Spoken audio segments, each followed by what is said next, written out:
চিংড়ি মাছের অনেক রেসিপি খাওয়া হয়, কখনো মালাইকারি খাওয়া হয়নি, তাই ফার্স্ট টাইম ট্রাই করলাম আর আপনাদের সাথেও শেয়ার করলাম। প্রথমে চিংড়ি মাছগুলোকে কেটে ধুয়ে বেছে লবণ দিয়ে সুন্দর করে কয়েকবার ধুয়ে বোলের মধ্যে নিয়ে এরপর চিংড়ি মাছের যে বড় বড় ফাঁস এগুলাকে সুন্দর বড় পা ছোট পা সবগুলাকে কেটে সুন্দর করে বেছে নিলাম। বেছে আবার একটুখানি ধুয়ে সুন্দর করে লবণ হলুদ মরিচ সবকিছু দিয়ে মেখে এক পাশে রেখে দেবো। যে উপকরণগুলো দিয়ে মালাইকারিটা বানাবো সেগুলো আস্তে আস্তে রেডি করে নিচ্ছিলাম। এখানে মূলত মালাইকারিটা বানাবো নারকেল দিয়ে, এই জন্য নারকেলটা একটু পানি দিয়ে সুন্দর করে ব্লেন্ড করে একটা বোলের মধ্যে নিয়ে নিচ্ছি। আর আদা রসুন পেঁয়াজ কাঁচামরিচ একসাথে ব্লেন্ড করে নিব। অবশ্য ফ্রিজে ব্লেন্ড করা আদা রসুন ছিল সেগুলা দিইনি, যাতে টেস্টটা ভালো আসে। একদম টাটকা পেস্ট করে নিলাম। ব্লেন্ড করা নারকেলগুলোর মধ্যে ওই যে ব্লেন্ডারটা ধুয়ে একটুখানি পানি দিয়ে রেখে দিলাম এক পাশে। এরপরে লবণ হলুদ মাখাবো চিংড়ি মাছগুলোর মধ্যে ভালোভাবে লবণ হলুদ মেখে তেলের মধ্যে ভেজে নিব। অবশ্য আমরা এখানে সরিষার তেল খাইতে হয়, আমার হাজবেন্ডের একটু রেস্ট্রিকশন আছে, এই জন্য আমরা সবসময় সরিষার তেল খাই আর সরিষার তেলেই সবকিছু রান্না করি। বলেন রান্না বান্না যাই দেখায় না কেন তার আগে তো পরিবার, তাই না? এটা আমি না সবার ক্ষেত্রে। যাই হোক, মাছগুলো সুন্দর করে পেট করে লাল করে ভেজে বাটিতে তুলে রাখবো। আসলে একটা ভিডিওর পেছনে কি পরিমাণ কাজ থাকে সেটা তো আর বলার অপেক্ষা রাখে না। যারা যারা ভিডিও করে তারা সবাই জানে ভিডিও ছাড়াও রান্না করা এমনিতেই সীমানাহীন কষ্টের, তাই না? নিত্য নতুন রেসিপি ট্রাই করতে ভালো লাগে, কখনো ভালো হয় কখনো ভালো হয় না, তবুও চেষ্টা চালিয়ে যায়। তবে আলহামদুলিল্লাহ বেশিরভাগই ভালো হয়, সুন্দর হয়। কথা আমি একার জন্য না, যারা যারা রান্না ট্রাই করে সবারই কিন্তু এরকম হয়। তো মাছগুলো একটা একটা করে তুলে বাটিতে রাখছিলাম, তখনও দিনের আলো ছিল, এই জন্য রান্নার কালারটা তখনও ভালো দেখাচ্ছে। একটু পরেই সন্ধ্যা হয়ে যাবে।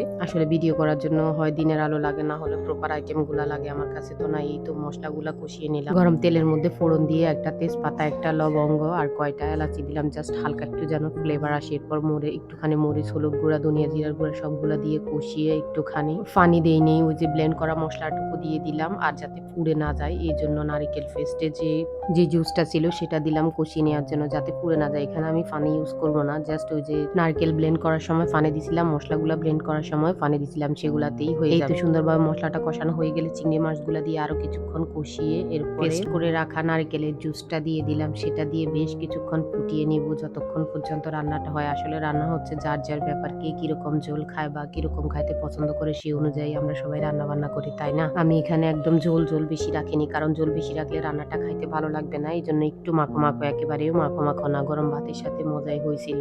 এই তো রান্নাটা হয়ে গেলে একটা বাটির মধ্যে একটা একটা করে সুন্দর করে সার্ভ করে নিচ্ছিলাম, সেটাও আপনাদেরকে দেখাচ্ছি। আসলে কি ফার্স্ট টাইম ট্রাই করছিলাম হিসেবে অনেক মজা হয়েছিল, আলহামদুলিল্লাহ সবার কাছে ভালো লাগছিল। আমি তো ভয় ছিলাম, আমার হাজবেন্ড আবার অন্য কিছু ট্রাই করলে খাইতে চায় না, ও অ্যাজ ইউজুয়াল রান্নাগুলাই খাইতে পছন্দ করে, তো ওর কাছেও ভালো লাগছিল। যাই হোক, আলহামদুলিল্লাহ সবকিছুর জন্য কষ্ট হইলেও ভালো। সংসারের কাজগুলো করতে আমরা মেয়েরা পড়াশোনা শেষ করি, কেউ করি না। বিয়ে হয়ে গেলে সংসারের কাজ ছাড়া আমাদের জীবনে আর কি থাকে বলেন? বাচ্চা সংসার নিয়ে আমাদের জীবন কেমন লাগলো প্লিজ জানাবেন।